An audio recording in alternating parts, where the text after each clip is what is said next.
BJP द्वारा चुनाव आयोग को मैदान में उतार कर बीजेपी का पीछे दरवाजे से मदद किया जा रहा है कि किस तरह जेन्युइन वोटरों का परेशान किया जाए, जेन्युइन वोटर का वोट काटा जाए और पीछे दरवाजे से बीजेपी को मदद किया जाए। क्योंकि देखिए बीजेपी को बंगाल में वोट मिलने वाली नहीं। कुछ बोलते हैं हमेशा, तो क्या क्या नहीं बोले। अगर सबको सब कुछ मानना स्टार्ट कर दे तो आज इंडिया कहाँ से कहाँ चला जाता। अच्छा, आज तरक्की से तरक्की में चले जाते, बट आज हम लोग जितना वो बोलते हैं उतना बैकवर्ड में आ जाते हैं। अच्छा, बंगाल की जनता और बंगाल के एक अपना संस्कृति, अपना परंपरा, अपना भाईचारा जो पूरे इंडिया लेवल में आज बंगाल को देख रहे लोग नज़र से कि बंगाल के इलेक्शन में क्या होने जा रहा है। आप महाराष्ट्र में देखिए चोर दरवाजे से सरकार बनाई गया, बिहार में देखिए दिन दहाड़ा लूट होकर सरकार बनाई गया, हरियाणा में देखिए चोर दरवाजे से सरकार बनाई गया। बंगाल तो आज जो इलेक्शन है ये पूरा इंडिया का नज़र है, इंडिया का नज़र बंगाल के हमें पूरा यकीन है कि ये देखिए ये बंगाल का माटी है, ये काजी नजरुल इस्लाम का माटी है, ये कवि गुरु रविंद्रनाथ ठाकुर का माटी है।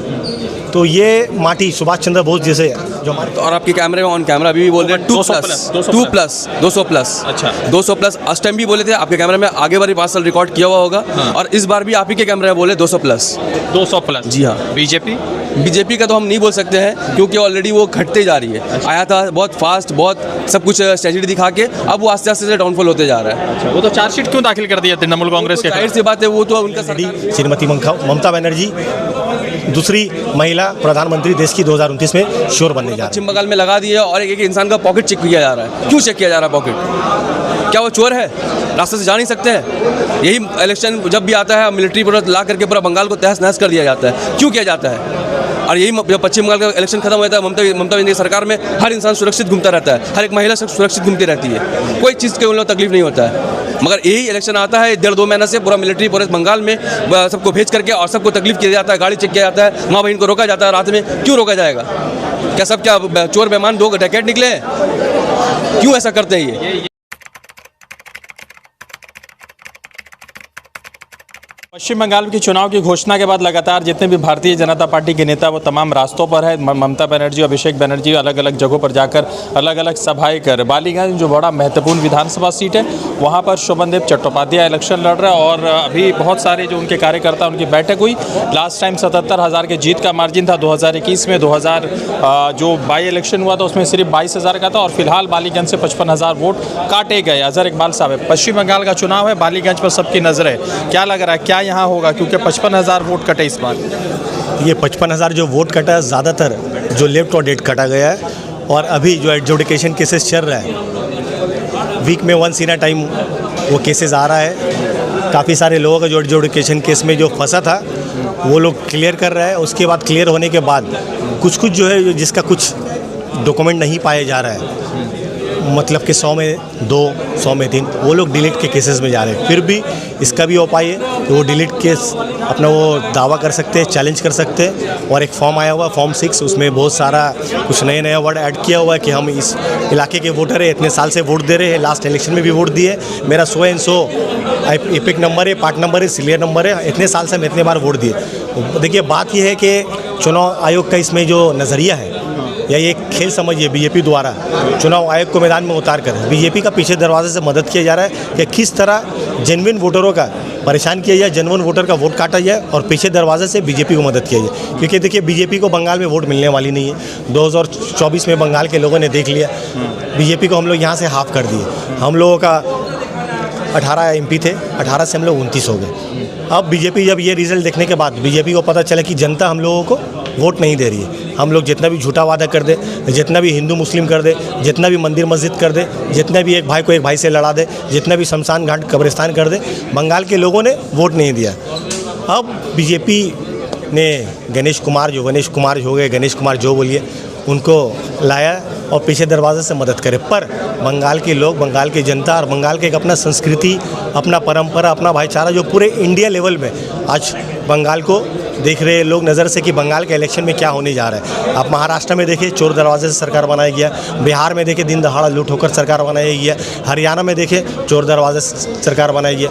बंगाल तो आज जो इलेक्शन है ये पूरा इंडिया का नज़र है, इंडिया का नज़र बंगाल के हमें पूरा यकीन है कि ये देखिए ये बंगाल का माटी है, ये काजी नजरुल इस्लाम का माटी है, ये कवि गुरु रविंद्रनाथ ठाकुर का माटी है। तो ये माटी सुभाष चंद्र बोस जैसे जो हमारे फ्रीडम फाइटर है उनका माटी, तो ये माटी बहुत सख्त माटी है। यहाँ पर बीजेपी अपना दाल नहीं गलने वाला। अमित शाह क्यों कह रहे हैं कि सरकार हमारी बन गई है? अमित शाह ये बात 2016 में भी बोले, अमित शाह ये बात 2021 में भी बोले। सरकार बन गई एक उनका चुनावी जुमला होता है, वादा वो लोग करते हैं और वादा तोड़ते हैं। और दीदी हमारी नेत्री ऐसे नेत्री है जो वादा करती है वो वादा पूरा करती है। और हमें पूरा यकीन है कि 250+ सीट हम लोग को एक बड़ा मार्जिन से जीत मिलने जा रहा है बंगाल में। और उसके बाद 2029 का रास्ता खुलेगा। 2029 में बंगाल की नेत्री और आफ्टर आइलैंड लेडी स्वर्गवासी श्रीमती इंदिरा गांधी जी के बाद बंगाल से हमारी आइलैंड लेडी श्रीमती ममता बनर्जी, हमारी आइलैंड लेडी श्रीमती ममता बनर्जी दूसरी महिला प्रधानमंत्री देश की 2029 में श्योर बनने जा रही है। बीजेपी की कितनी सीट? बीजेपी की इस बार 30+,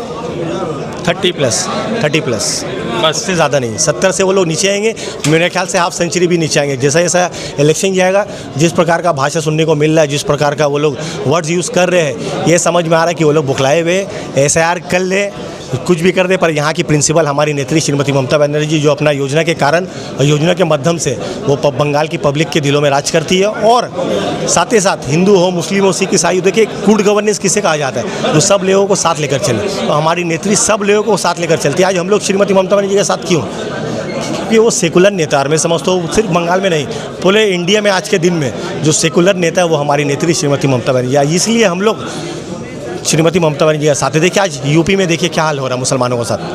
आज मध्य प्रदेश में देखिए, गुजरात में देखिए, बिहार में देखिए, हरियाणा में देखिए, फिर एक दौर चला आ रहा है जो मॉब लिंचिंग का दौर चला आ रहा है। कहीं कोई बच्चा को मारा जा रहा है, कहीं बच्चा अगवा करके मर्डर किया जा रहा है, कहीं कोई बहनों को रेप किया जा रहा है, उसे मर्डर किया जा रहा है, कहीं कोई लड़के अपने कारोबार के सिलसिले में दिल्ली से वो कहीं और जा रहे हैं, उनको वहाँ रास्ते में अगवा करके उनका मर्डर किया जा रहा है। तो आज एक बार फिर ये चलन जहाँ जहाँ दिल्ली राज्य शासक है वहीं पूरा बंगाल में तो ये चीज़ देखा नहीं गया। कितने सारे रेप केसेस हैं आज यूपी में। तो बंगाल में इस बार बीजेपी नहीं है। बंगाल में गुड गवर्नेंस है जो लोगों को यहाँ पसंद आता है। देखिए बंगाल का सभ्यता एक अपना परंपरा रहा, अपना बंगाल का एक विचारधारा रहा है। तो बंगाल खुश है, दीदी से बहुत ही खुश है। और दीदी को इस बार 250 सीट देकर बंगाल की जनता इस बार हम लोग दिल्ली जाने वाले हैं। मोदी जी जो बोल रहे थे ब्रिगेड में कि दीदी बंगाल में जंगल राज चल रहा है, तो अगर मोदी जी को इतना चिंता बंगाल के लोगों का, तो मैं मोदी जी से पूछना चाहूँ जो हमारा बकाया रकम है, हमारा जो बकाया पैसा है, tax paid by the people of Bengal, तो वो टैक्स का पैसा हम लोगों को वापस कर दे। आपको इतना चिंता है? आप तो हमें कई 1000 नहीं, 2000 नहीं, कई लाख करोड़ जो दिल्ली सरकार रोक के रखी है बंगाल के लोगों को। आज देखिए ये लड़ाई अब तृणमूल कांग्रेस और बीजेपी का नहीं रहा, अब ये लड़ाई BJP versus the people of Bengal है। और बंगाल का लोग मुंहतोड़ जवाब देने जा रही है। 4 मई को रिजल्ट होने जा रहा है, तो 1, 2, 3, 4 बीजेपी का होगा इस बार फिर से हार। पश्चिम बंगाल में चुनाव है, बहुत सारे लोगों से जुड़ रहे थे, बातचीत कर रहे थे, जुड़ते दूसरे अपडेट के साथ। आपको क्या लग रहा है, आप लोग जो है पश्चिम बंगाल में बीजेपी के खिलाफ जो मुहाज खुला है ममता बनर्जी का, चौथी मरतबा ममता बनर्जी आ रही है? आ नहीं रही है। आने वाली सरकार जो चल रही है सरकार, और वो अब सब बोल रहा है कि आ रही है। मुझे तो लगता है वो आज ऑलरेडी अब आ चुकी है। अच्छा, आ चुकी है। जो ऑलरेडी जिस तरह अमित शाह बोल रहे हैं सरकार बन चुके हैं, तो हम लोग TMC कर्मी हम लोग क्यों नहीं बोले कि ममता दीदी आ चुकी है? अच्छा, ये तो अमित शाह कह रहे हैं कि सरकार बन चुकी है, तो उनके पास एक डेटा है कि ममता बनर्जी के खिलाफ उन्होंने 14 पॉइंट का चार्जशीट दाखिल किया है। वो अमित शाह तो बहुत कुछ बोलते हैं। अमित शाह तो क्या क्या नहीं बोले। अगर सबको सब कुछ मानना स्टार्ट कर दे तो आज इंडिया कहाँ से कहाँ चला जाता। अच्छा, आज तरक्की से तरक्की में चले जाते, बट आज हम लोग जितना वो बोलते हैं उतना बैकवर्ड में आ जाते हैं। अच्छा, तो तृणमूल कांग्रेस आपको लगता है कि अभिषेक बनर्जी के दिए गए बयान का सही तरीके से 250 पर आ जाएगा? देखिए हम 250 भी नहीं बोलेंगे, हम 230 भी नहीं बोलेंगे। हम लास्ट टाइम भी हम लोग भी यही प्रेडिक्शन किए थे 2+। तो और आपके कैमरे में ऑन कैमरा अभी भी बोल रहे हैं 2+, 200+। अच्छा, 200+। उस टाइम भी बोले थे, आपके कैमरे में आगे बारी 5 साल रिकॉर्ड किया हुआ होगा। और इस बार भी आप ही के कैमरे में बोले 200+। 200+? जी हाँ। बीजेपी का तो हम नहीं बोल सकते हैं क्योंकि ऑलरेडी वो घटते जा रही है। अच्छा। आया था बहुत फास्ट, बहुत सब कुछ स्ट्रेटजी दिखा के, अब वो आस्ते आस्ते से डाउनफॉल होते जा रहा है। अच्छा, वो तो चार्जशीट क्यों दाखिल कर दिया तृणमूल कांग्रेस के? जाहिर सी बात है, वो तो उनका सरकार, वो कुछ भी कर सकते हैं। आप हम कुछ भी बोल रहे हैं, आपके नाम भी फायर कर सकते हैं, मेरे भी नाम में फायर कर सकते हैं, वो किसी कुछ भी कर सकते हैं। उनकी सरकार है, वो कुछ भी कर सकते हैं। अच्छा। अभी देखिए मिलिट्री पूरा पश्चिम बंगाल में लगा दी है और एक इंसान का पॉकेट चेक किया जा रहा है। क्यों चेक किया जा रहा है पॉकेट? क्या वो चोर है? रास्ते से जा नहीं सकते हैं? यही इलेक्शन जब भी आता है मिलिट्री पूरा ला करके पूरा बंगाल को तहस नहस कर दिया जाता है। क्यों किया जाता है? और यही जब पश्चिम बंगाल का इलेक्शन खत्म हुआ था, ममता बनर्जी की सरकार में हर इंसान सुरक्षित घूमता रहता है, हर एक महिला सुरक्षित घूमती रहती है, कोई चीज़ के उन लोग तकलीफ नहीं होता है। मगर यही इलेक्शन आता है 1.5-2 महीने से पूरा मिलिट्री पुलिस बंगाल में सबको भेज करके और सबको तकलीफ किया जाता है, गाड़ी चेक किया जाता है, माँ बहन को रोका जाता है रात में। क्यों रोका जाएगा? क्या सब क्या चोर बेमान 2 डकैत निकले हैं?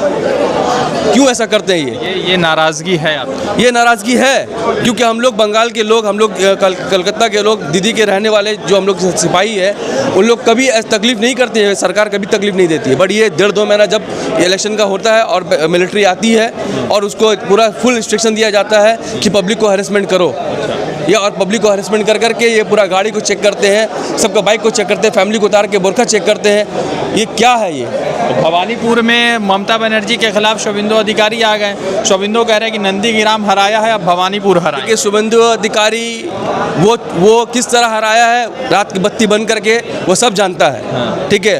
और भवानीपुर में आया है तो क्यों नंदीग्राम से लड़ रहा है? एक ही जगह लड़ता तो क्यों डर है कि अगर हम भवानीपुर में वहाँ से हारेंगे तो हमसे वहाँ से तो बिहार विधायक बन सकेंगे। मगर उसको ये नहीं मालूम है कि आजकल वो नंदीग्राम में भी हारेगा और आज वो भवानीपुर में भी हारेगा। आप